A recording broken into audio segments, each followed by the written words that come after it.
कितने लोगों को अपने माता पिता में कमी दिखाई दे रही है, कितने लोगों को अपने पति पत्नी के बीच में कमी दिखाई दे रही, कितने लोगों को अपने बेटे बहू के बीच में कमी दिखाई दे रही, कितने लोगों को पड़ोसियों में कमी दिखाई दे रही, कितने लोगों को अपने समधी में कमी दिखाई दे रही। लेकिन मज़े की बात यह है, किसी भी आदमी को खुद में कमी दिखाई ही नहीं देती है, खुद में कमी दिखाई ही नहीं देती।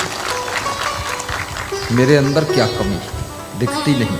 नीतिकारों ने कहा है, परासरसप मात्राणि पर छिद्राणि पश्यति आत्मनो बिल मात्राणि पश्यन्नपि न पश्यति। संसार का स्वभाव है, दूसरों में सरसों जैसी राई जैसी छोटी छोटी कमी है, दिखती नहीं है, फिर भी लोग गौर से देख लेते हैं।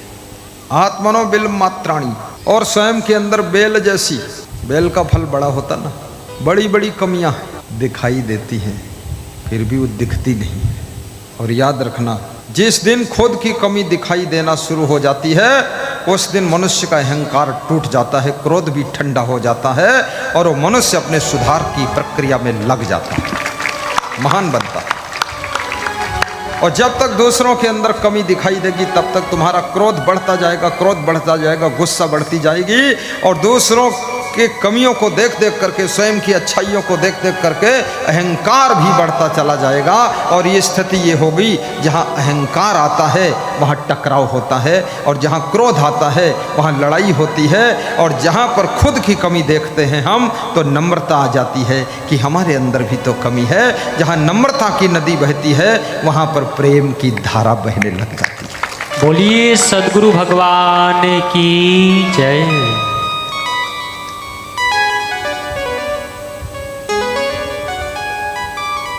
इसलिए कितने लोग कहते हैं, स्वयं के गले बान में झांक कर तो देखिए जरा, स्वयं के गिरेबान में झांकिए। लेकिन वह भी दूसरों के लिए कहते हैं कि तुम झांको अपने गिरेबान में, खुद वो भी नहीं झांकते। खुद अपनी ओर झांकना बहुत कठिन है।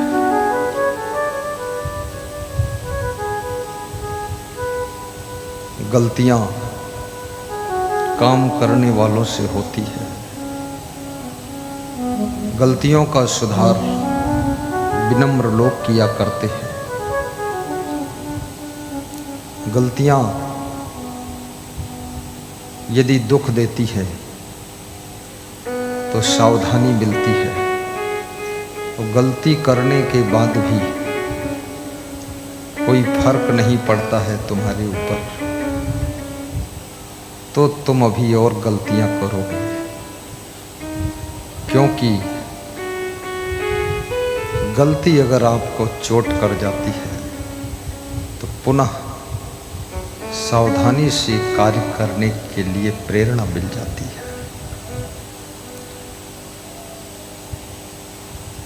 कितने लोग गलती करने के बाद रोने लग जाते हैं। एक स्त्री ने अपने पति को बहुत कठोर बोला, गाली दिया। पति थैला उठाकर घर से चला गया। कितने पतियों ने अपनी पत्नियों की कर्कश वाणी से दुखी होकर गृह त्याग करके देश प्रदेश में भ्रमण कर रहे हैं। मन तो नहीं था घर से जाने का, लेकिन धर्म पत्नी की कठोर वाणी उनको गृह त्याग करने के लिए मजबूर कर देती है।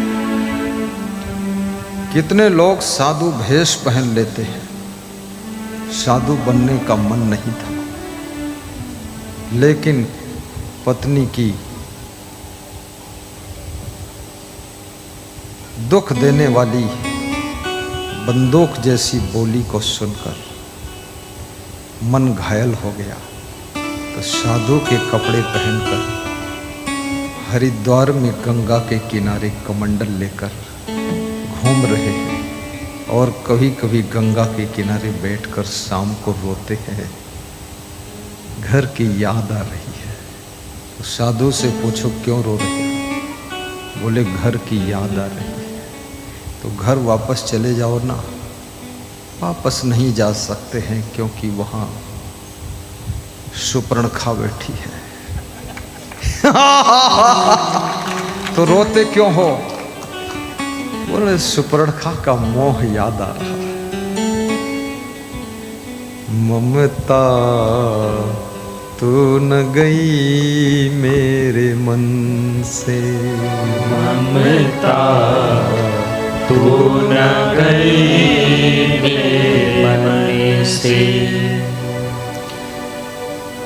पाके केस जन्म के साथी, पाके केस जन्म के साथी, ज्योति गई नैनन से, ममता तू न गई मेरे मन से, ममता तू न गई मेरे मन से। ये ममता बहुत कठिन है। घर छोड़ देते हो लेकिन घर का मोह नहीं छूटता है। ये शरीर आत्मा छोड़ देती है लेकिन शरीर की आसक्ति नहीं छूटती है। संसार छोड़ देते हो लेकिन संसार की ममता तुम छोड़ नहीं पाते हो। तुम्हारी मृत्यु हो जाती है, ये शरीर मर जाता है लेकिन मोह नहीं मरता है। न मन मरे न माया मरे, मरी मरी जात शरीर, आशा तृष्णा ना मरे, कही गए संत कबीर। ये संसार में कभी तुम नाराज होकर के जहर खा लेते हो, मर जाते हो, लेकिन जिनसे नाराज हुए हो, जिनसे गुस्सा होकर जहर खाया है, उनके प्रति मोह नहीं मरा है। शरीर को तुमने मार दिया है। शरीर को मारना आसान है पर संसार की आसक्ति को मारना बहुत कठिन है। माया मोह कठिन संसारा। कितना माया मोह, ये माया का मोह संसार। यह विचार ना काहू विचारा, यह विचार ना काहू विचारा, माया मोह कठिन संसार। जो माया के मोह में आकंठ डूबा हुआ है कभी परोपकार नहीं कर पाता है। माया छूटती नहीं है।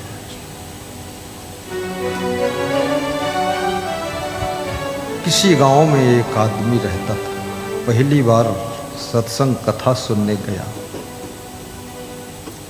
और कथा मंडप से जोर से भागा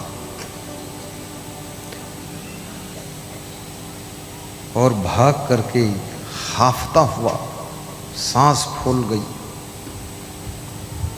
अपने घर को आया तो इसकी पत्नी ने पूछा, सत्संग सुनने कथा मंडप में गए थे, ये सांस क्यों फूल गई, हाफ क्यों रहे हो, घबराहट क्यों है, पसीना पसीना हो गए, कारण क्या है?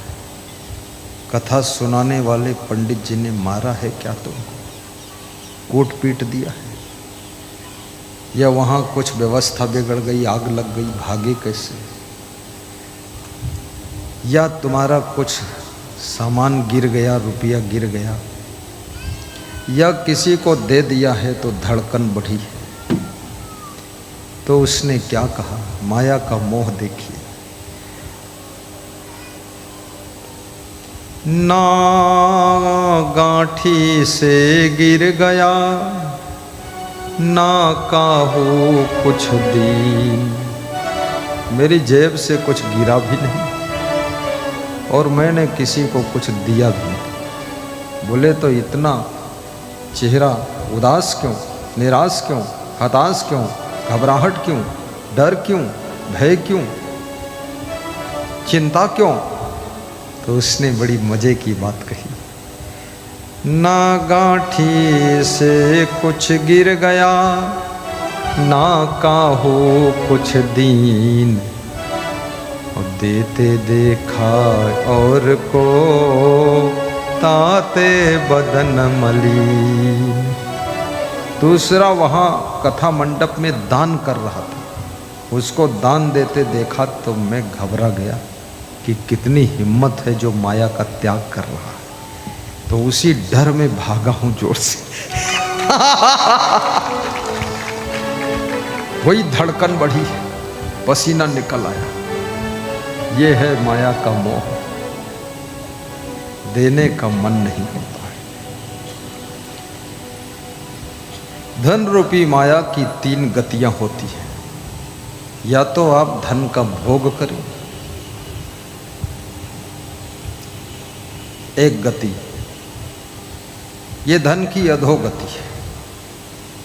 या तो आप धन को धर्म के लिए, भक्ति के लिए, परोपकार के लिए, जन सेवा, संत सेवा, गुरु सेवा, भंडारा सेवा आदि आदि, गौ सेवा के लिए दान करें। ये श्रेष्ठ गति है धन की।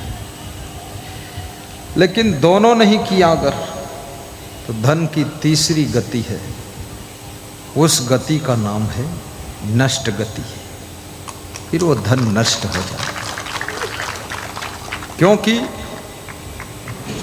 धन किसी के साथ में जाता नहीं, किसी के साथ नहीं जाता है। तेरे कमर में न धेला रहेगा। जब मनुष्य की मृत्यु होती है और ये शरीर कफन में लपेटा जाता है, तो जो पैंट, शर्ट, कोट, पतलून लंबी लंबी जेबों वाला पहन रखा है, ये सब उतार दिया जाता है।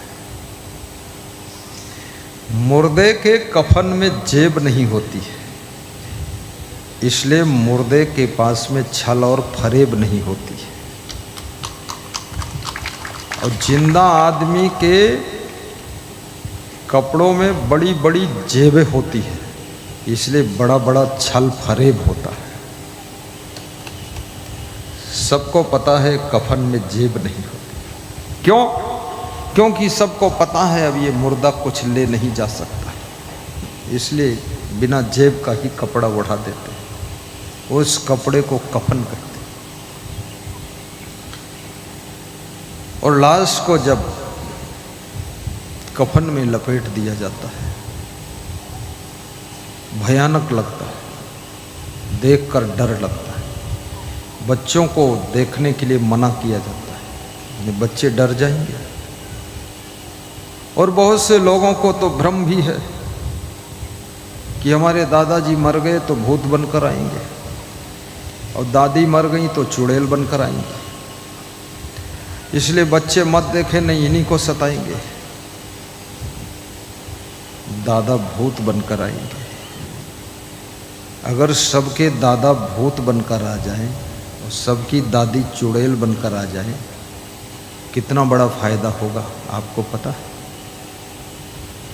फिर तो भूत और चुड़ैलों के लिए भी एक प्रवचन हमको अलग से करना पड़ेगा। हाँ, और फिर भूत प्रेत चुड़ैलों के लिए सरकार को शौचालय भी देना पड़ेगा, राशन कार्ड उनके भी बनेंगे। फिर भूत प्रेत भी दारू खूब पिएंगे, इनको समझाने के लिए अलग से प्रवचन करना पड़ेगा।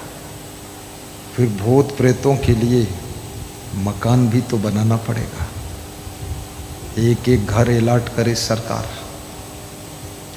कितने लोग झूठे लोग हैं, भूत प्रेत का भ्रम संसार में फैला दिया, झूठा भ्रम। बड़े बड़े ग्रंथों में लिख दिया, भूत प्रेत की बात लिख दी और डरा दिया लोगों को। और यहां तक कह दिया कि भूत बनने के बाद जब तक भागवत नहीं सुनोगे तब तक भूत योनि से मुक्ति नहीं होगी, छुटकारा नहीं। भागवत सुनो। अब ऐसे लोगों ने भागवत बता दिया तो लोग भूतों के डर के मारे भागवत सुनते। सुनने का मन नहीं है, लेकिन पति पत्नी बैठे सुन रहे। वो सोचते हमारे पूर्वज भूत प्रेत चुड़ैल हो गए, तो भागवत सुन लो भाई, मुक्त हो जाए, फंसे रहेंगे बीच में भूत योनि में।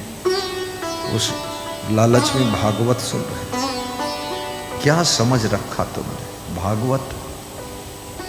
अरे भागवत इसलिए नहीं सुनी जाती है भूत प्रेत योनि से छुटकारा हो जाएगा। भागवत इसलिए सुनी जाती है कि सोया हुआ भाग्य जगाने के लिए भागवत सुनी जाती है। और मैं जो सुनाता हूं, मैं भागवत का सार सार सुनाता हूं, रामायण का सार सार, बीजक का सार सार, सब निचोड़ के लाता हूं। मैं कौन हूं? मधुमक्खी हूं। सभी फूलों का रस लाकर मधुरस बनाकर एक चम्मच तुम्हें चटा देता हूं, सब खांसी जुकाम खत्म। जय जय जय। बहुत से लोगों ने मुझसे बताया, अरे पूरी रामायण सुना दो। हमने कहा पूरी की जरूरत ही नहीं है, निचोड़ ले लो। रोटी बनती है तो भी उसमें चलनी से चालते हैं ना आटा को, तो आटा नीचे आ जाता है और चोकर ऊपर रह जाता है। वो कहते चोकर भी बना दो रोटी। चोकर वो लोग खाएं जो रोगी हैं, पूरी जरूरत ही नहीं है। मैं देखता हूँ बीमारी क्या क्या है समाज के अंदर, तो वही चूरन चटनी बनाकर आपको देता हूँ, वही बीमारी खत्म हो।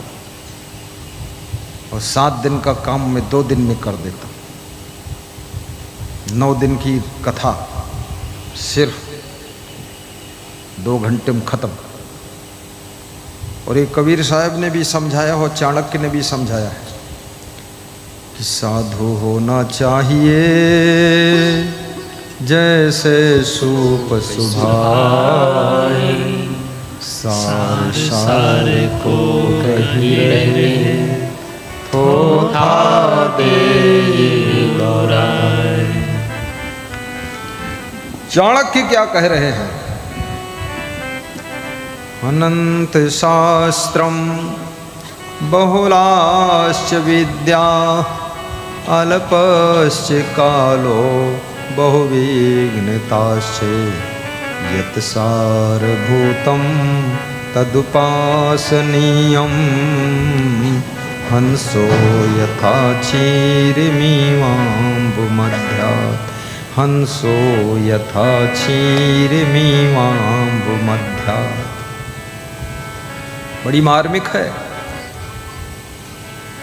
चाणक्य और कबीर और विदुर, इन्होंने बड़ी सार सार बातें कही।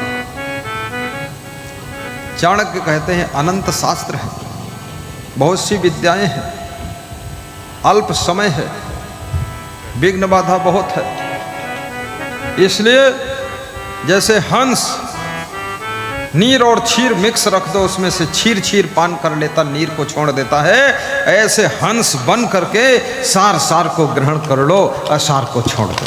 बोलिए सद्गुरु भगवान की जय। हंसो यथा क्षीरमीमाम्बुमध्यात्। हंस बनो, कंस नहीं। कितने लोग हंस के बजाय कंस बने, अपने पिता को ही जेल में डाल देते। कितनी बहुएं भी कंसा अवतार है, सास ससुर को जेल में पहुंचा देती। सास ससुर ने सोचा था बहू आ रही है, बहुत सुख मिलेगा, और बहू आ गई तो सास ससुर घर छोड़कर जेल में बैठे। ऐसा आतंक फैला दिया बहू ने, बहुत तांडव फैलाया। संतो घर में झगड़ा भारी, संतो घर में झगड़ा भारी। घर घर में झगड़ा है, और झगड़े के कारण क्रोध है, लोभ है, मोह है, ईर्ष्या है, द्वेष है, अज्ञान है, अहंकार है। ये झगड़े का कारण है।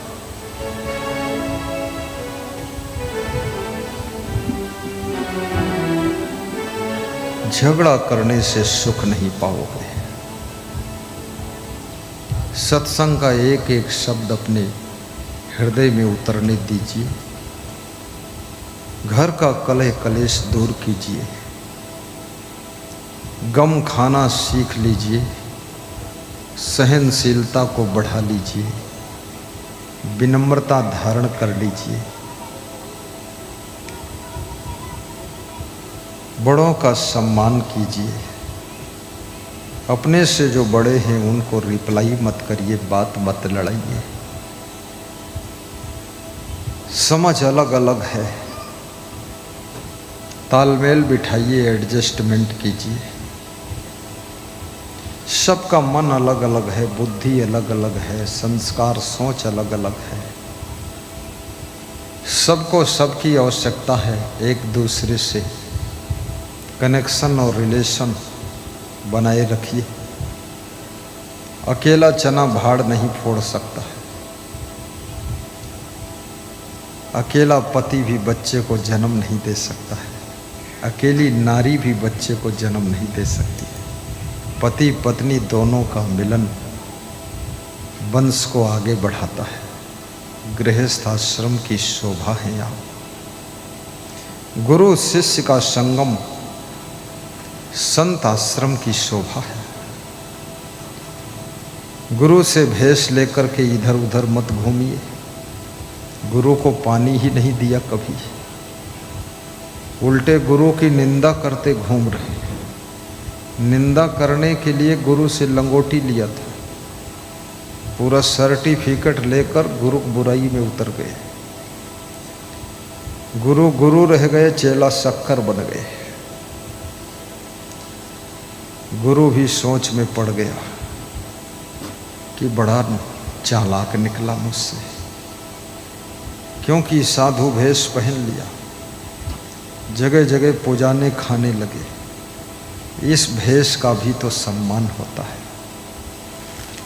अंदर साधना हो, त्याग हो, वैराग्य हो, ब्रह्मचर्य हो, संयम नियम हो, तो ही साधु भेष पहनना चाहिए।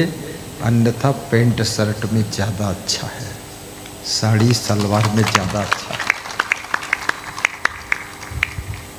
ये साधु जीवन पेट भरने के लिए नहीं है। ये साधु जीवन समाज सुधारने के लिए, आत्म शुद्धि के लिए, तपस्या के लिए है, साधना के लिए है। संयम नियम के पथ पर चलने के लिए साधु जीवन होता है। इसलिए साधु बनो, पर सच्चे और पक्के साधु बनो। मोह के भीतर से बाहर निकल पाओ तो ही साधु बनो। ममता की जंजीरों को तोड़ो तब साधु बनो। साधु बनने में सुख बहुत है, शांति बहुत है, आनंद बहुत है। लेकिन ठीक ठाक साधु बनोगे तो ही आनंद मिलेगा। अधकचरे साधु बनोगे, एक टांग गृहस्थी में, दूसरी टांग सधवाई में, तो दोनों दिन से गए पाड़े, न हलवा रहे न माड़े। धोबी का कुत्ता, न घर का न घाट का। घर वाले समझते हैं बाबा हो गए, और बाबा लोग समझते हैं ये तो अभी भी गृहस्थी वाला झंझट चला रहा है। तो कहीं के नहीं रह गए। एक तरफ आ जाइए, एक रास्ता चुन लीजिए। और गृहस्थ मार्ग बहुत कठिन मार्ग है, संघर्ष का मार्ग है, कष्टों का मार्ग है, अति मेहनत का मार्ग है।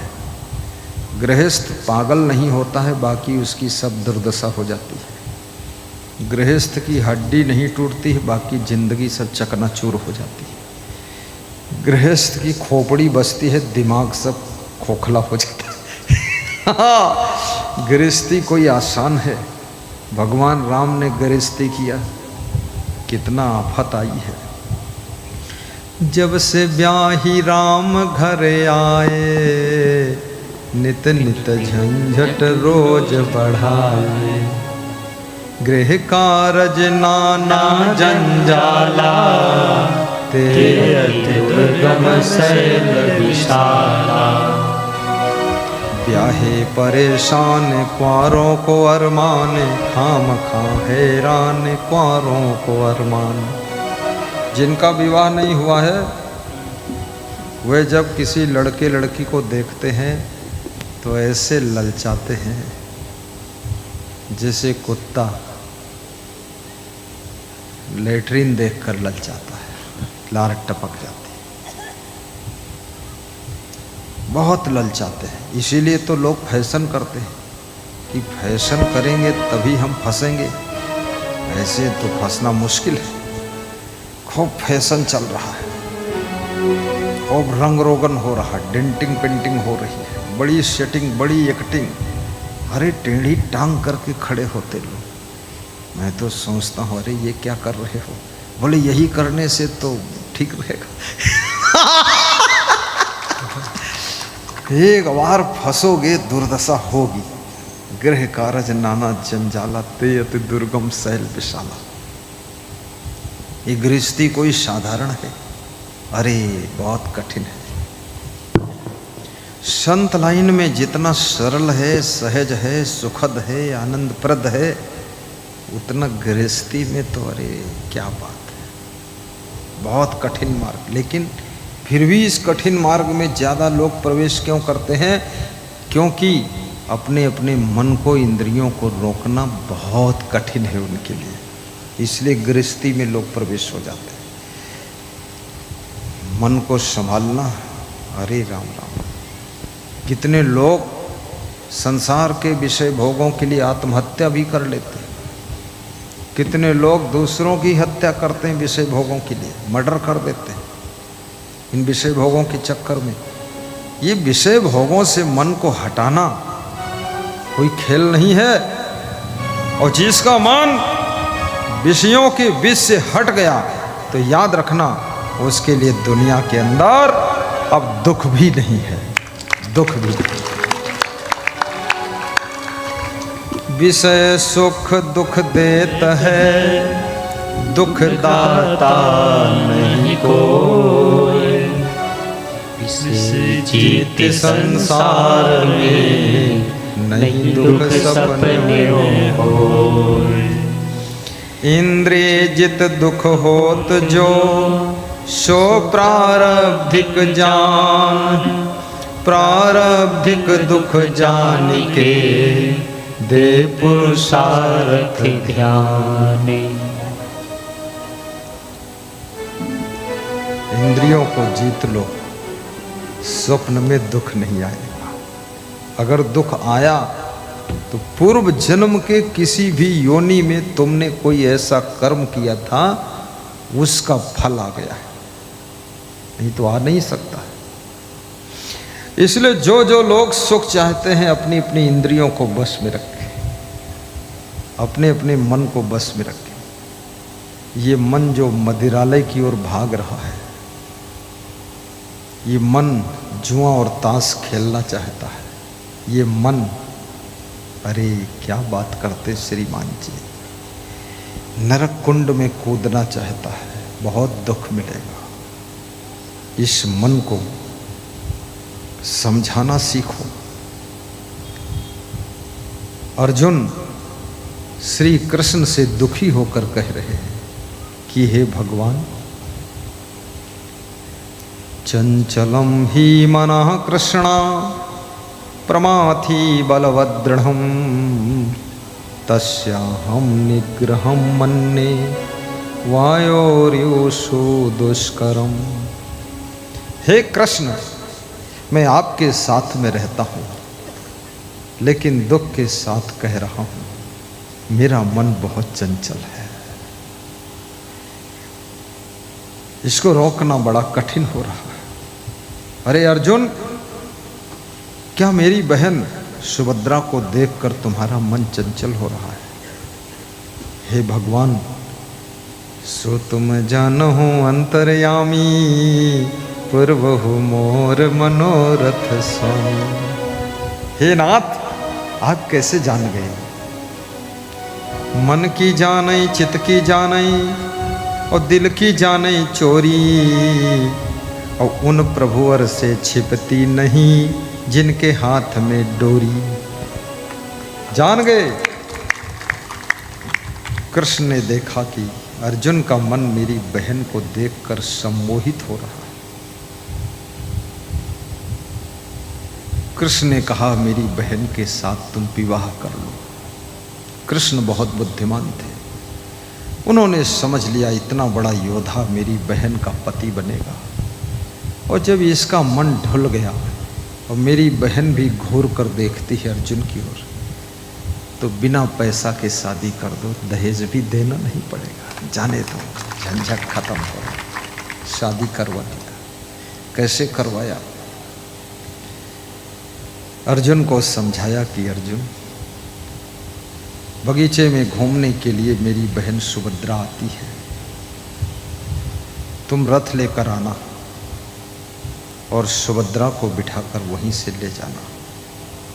लेकिन याद रखना, घोड़ों की लगाम सुभद्रा के हाथ में दे देना, तुम पीछे बैठना धनुष बाण लेकर, क्योंकि ये खबर, ये समाचार ज्यों ही हमारे कुटुंबियों को पता चलेगा, त्यों ही सब तुमको घेरेंगे मारने के लिए।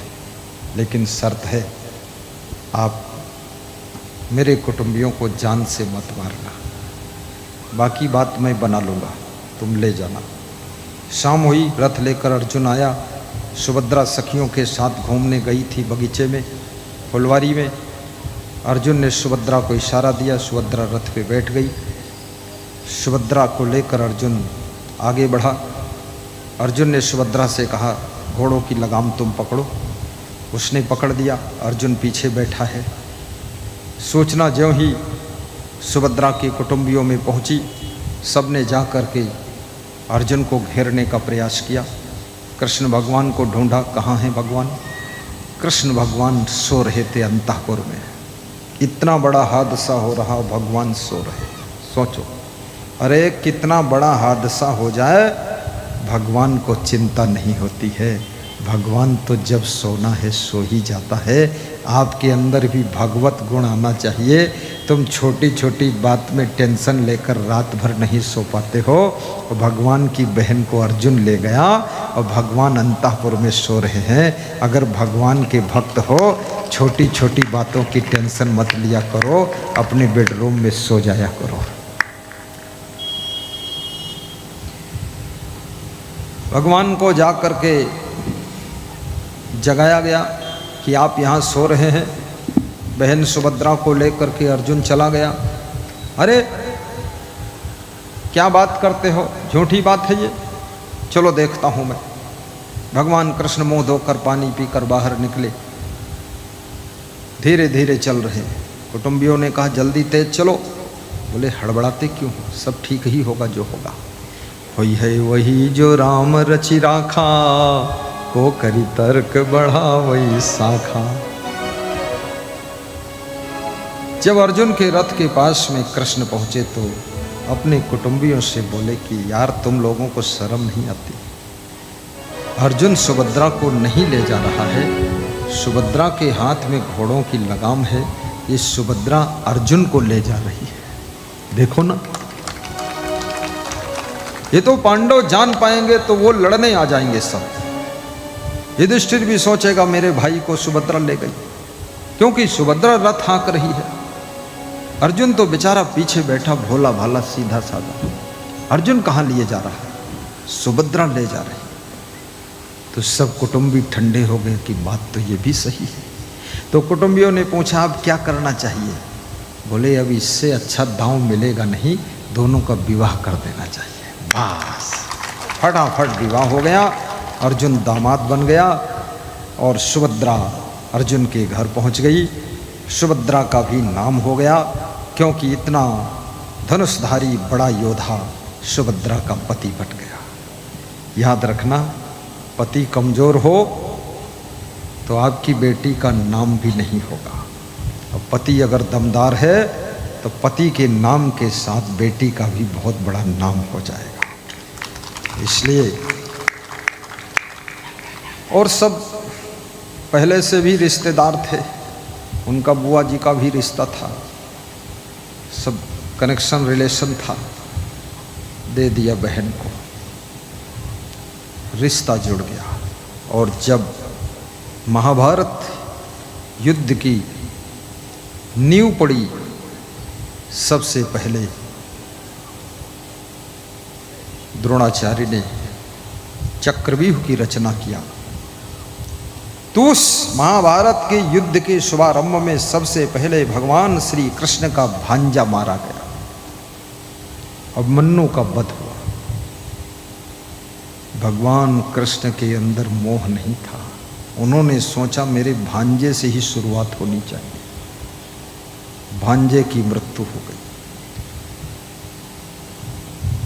सुभद्रा का बेटा अभिमन्यु जब मारा गया, अर्जुन का मोह अभिमन्यु में बहुत था। याद रखना, भगवान और गुरु जब मारता है तो तुम्हारे मोह को मारता है। कहाँ पर तुम्हारा मोह है वहीं पर चोट कर देता है, क्योंकि जब तक जीव मोह के चंगुल से छूटेगा नहीं तब तक इस जीव की मुक्ति नहीं हो सकती है। इसलिए बहुत बड़ी बात हुई। अभिमन्यु की मृत्यु के बाद अर्जुन का अपने कुटुंबियों से ही मोह भंग हो गया। कौरवों के प्रति मोह था, ये सब मेरे पितामह हैं, मेरे चचेरे लचेरे भाई हैं, सब टूट गया मोह कि जब इन्होंने हमारे बेटे का वध कर दिया, अब इनको हम चुन चुन कर वध कर देंगे। अर्जुन युद्ध करने के लिए तैयार हो गया। याद रखना, ये कौरव दल कोई और नहीं है, ये महाभारत की कहानी कोई और नहीं है, ये अर्जुन कोई और नहीं है। अर्जुन तुम्हारी आत्मा ही अर्जुन है, आत्मा ही अर्जुन है। और ये अहंकारी दुर्योधन, ये तुम्हारा मन अहंकारी दुर्योधन है, दुर्योधन है। और तुम्हारी अज्ञानता ही धृतराष्ट्र का अंधापन है। और ये कौरव दल तुम्हारे दुर्गुणों का दल, कौरव दल है, ये कौरव दल है। और ये 5 पांडव, दया क्षमा संतोष सत्य विवेक, ये 5 पांडव हैं। और इनके बीच में कृष्ण कोई और नहीं है। कृष्ण तुम्हारा गुरु ही कृष्ण है, जो तुमको मार्गदर्शन देता है। तब तुम दुर्गुणों रूपी कौरव दल को मार गिराते हो और महाभारत जिंदगी की जीत लेते हो। ये महाभारत सबके जीवन में अलग अलग चल रही है। आपके देखिए कितना दुर्गुणों का दल बल लेकर तुम घूम रहे हो। अज्ञानता के अंधेपन में धृतराष्ट्र ने कितने कौरवों को जन्म दिया है। याद रखना, जितना ज़्यादा तुम्हें में अज्ञान का अंधापन होगा, उतना अधिक तुम दुर्गुण रूपी कौरवों को जन्म दे दोगे। और दुर्गुण रूपी कौरवों को मारने के लिए अर्जुन को भी भगवान का सहारा लेना पड़ा है। इसीलिए भगवत भक्ति, गुरु भक्ति, संत भक्ति, गौ भक्ति, देश भक्ति, कुटुंब भक्ति, ये सब भक्ति जब तुम करते हो, भक्ति ही दुर्गुणों के कौरव दल को जीतने के लिए एक साधन है और कोई साधन नहीं।